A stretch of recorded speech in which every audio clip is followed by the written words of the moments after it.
It's showtime.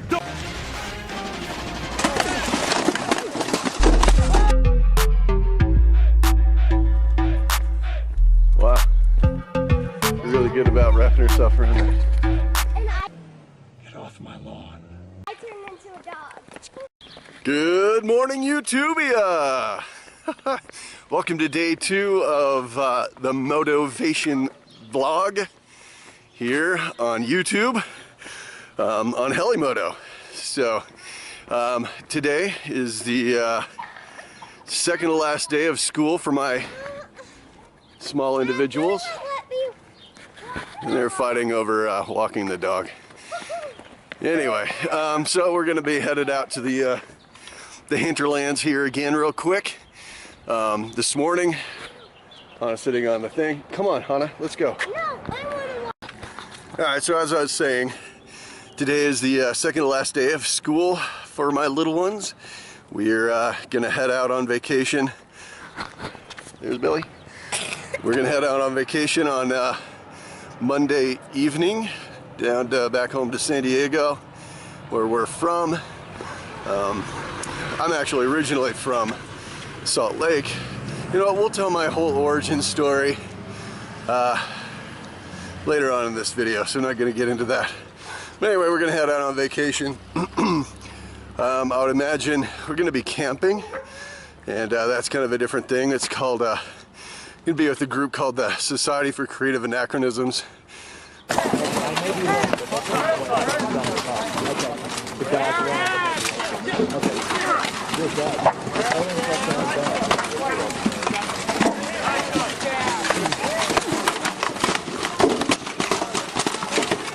Nice shot. Okay.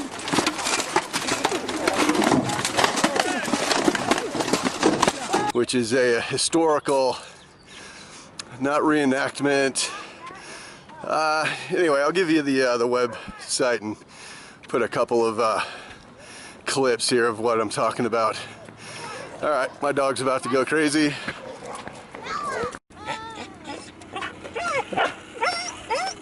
Silly individuals. With Mr. Rake here is to not really clear a trail, but mark out a trail that is clear and will allow us to actually ride, just kind of know where we're going. I'm not going to even say I'm going to get rid of the bulk of the obstructions there, because that's not really what it's about. Really just a defined trail allows you to go a little bit faster, carry your speed, momentum, and that helps immensely with everything you're doing out there. So that's the mission for today. And then my wife and I are gonna go see Deadpool 2. Call it a comeback. I've been here for 11 o'clock. So can't wait for that. Been looking forward to that movie for a long time. They have their work cut out for them, because quite honestly, the first Deadpool was pretty freaking sweet. So you guys remember yesterday I mentioned Black Widows, right? At long last is lasting a little long, boys. Well, check this out. Look at this big mean girl here. That is a Black Widow. Not superhero type, but the kind that can get you really sick, and if you're allergic could kill you. No es bueno. We're gonna roll this log back over and let her be in peace. So as far as the trail going up this finger that I mentioned, looks like the quads and side-by-sides, bless their hearts, have already kind of done that job for us. So we're just gonna follow this trail coming up here and use that. As you can see, it's not very rocky. Sarcasm. So that's what I did with the rake. You come up this finger on the quad and side-by-side trail and end up going up the single track. All right, then as we come around the corner here, we approach the gorge that you can see from a long ways away. Wow, look at that. Ooh, that looks kind of cool back there. Anyway, so this is quite the cut.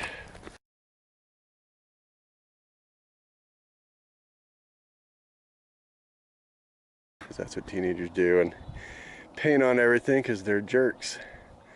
There's my little town. It's a fantastic place to live.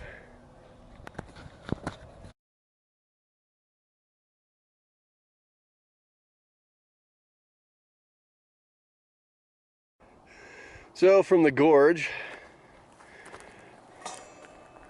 the trail winds its way down to this pretty good, fairly steep side hill.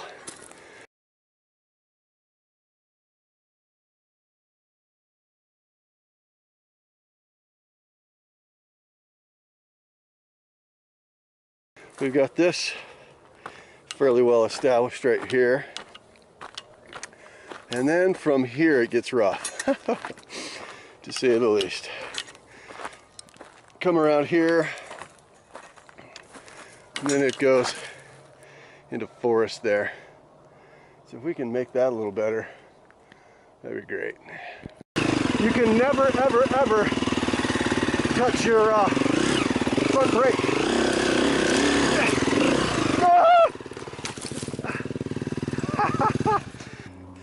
The trail winds down through here, and you know, you're obviously trying to avoid all the stuff. Hot brake cam action here on Howie Motown. Can't have any rocks on our trail, so we got a little trail going. Just got to go through there. That's where it gets dangerous over there.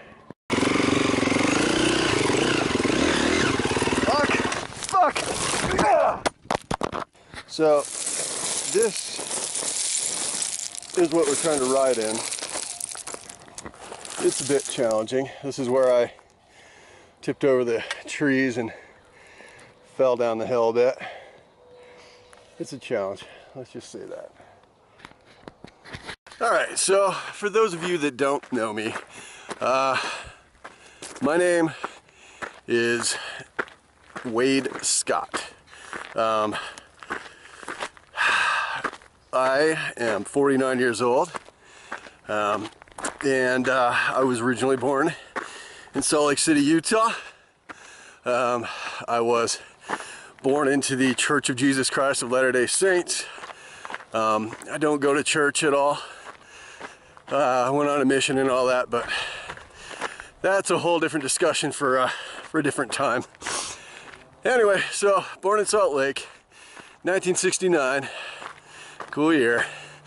And then about 9 years old, we moved to Tucson, Arizona, where my father's from, where my ancestors on his side of the family moved to after the Civil War. And then from there we moved to Chandler, Arizona, up near Phoenix. Had a great time being a teenager in Chandler.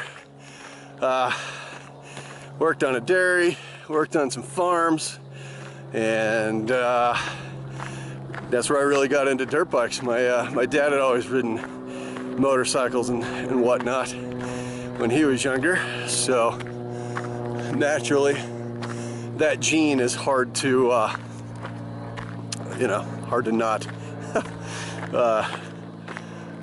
Anyway, whatever.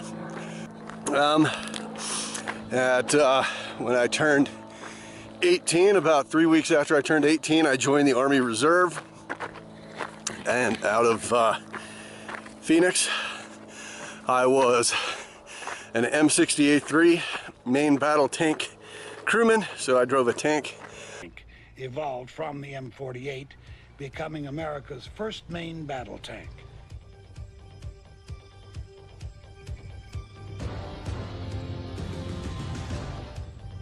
Primarily, did that for about 2 years and then went on my mission for church. I got my first award in the Army Reserve. I got an Army Accommodation Medal for, which is not a big deal, but for staying in my tank as it was on fire. My crew compartment actually caught on fire, which is kind of, unfortunately, was pretty typical in the M60A3. And alongside is electrical fire. And alongside me was all the live ammunition. We were on a live firing range. It was snowing, so I had my heater turned on. And the heaters apparently oftentimes would catch fire in those tanks. So all I did is I held the tank on a side hill, very similar to this, maybe a little bit bigger. We were in a firing position, so I just held the tank on the side of the hill while the rest of the crew hopped out, and then I carefully backed the tank up, hopped out, and as I was hopping out, I pulled the halon to put the fire out. So, not a big deal, but that Army Accommodation Medal would haunt me the rest of my Marine Corps career. We'll get to that.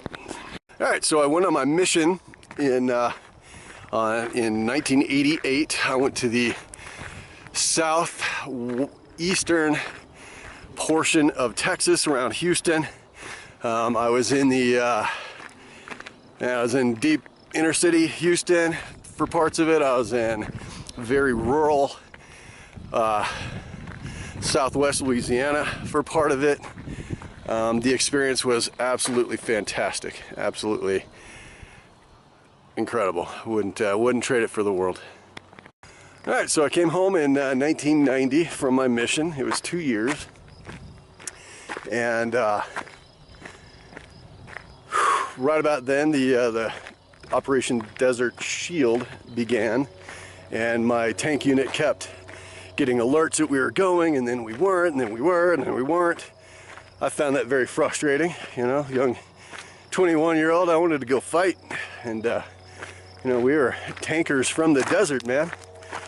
What better unit to send? But it soon became apparent that we were not going to deploy at all.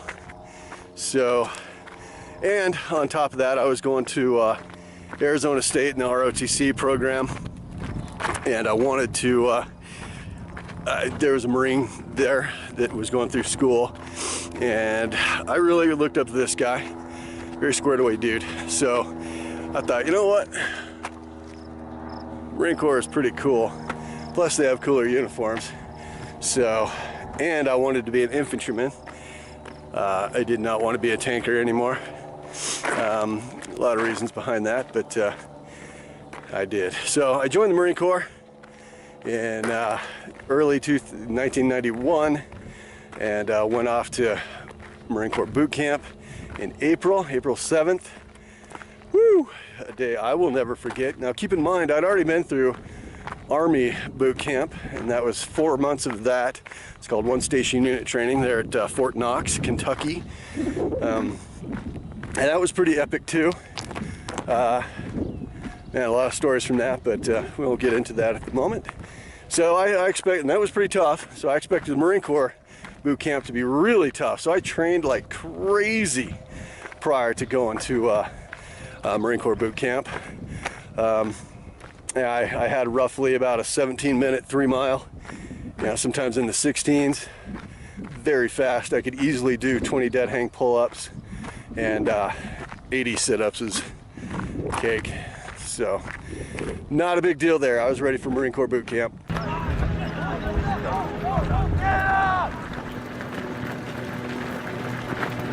Your feet up.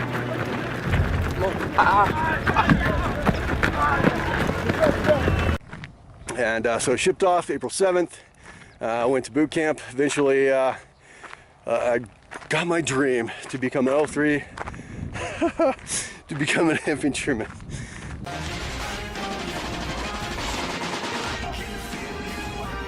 So, yeah. And I went to Camp Pendleton for the rest of my training after boot camp. Ouch. And while we were there, there we go. While we were there, some recruiters from the Marine Corps Barracks 8th and I in Washington, D.C. came and interviewed. Well, they sat our whole training battalion down. They told everybody that was married to leave, everybody that was under 5'11" to leave, anybody that had a criminal record of any type at all to leave. So by the time they got done with that, there was maybe out of 300 or 400 guys that were in there. Initially, there was maybe 50 of us left, so not too many. And anyhow, so they showed us a recruiting video. It looked all very cool. I knew that spit and polish type stuff was not my gig, but I figured it would be good for me, you know, growth experience. And so after an interview that was really interesting, I was accepted to go to Marine Corps Barracks, Washington, D.C., 8th and I.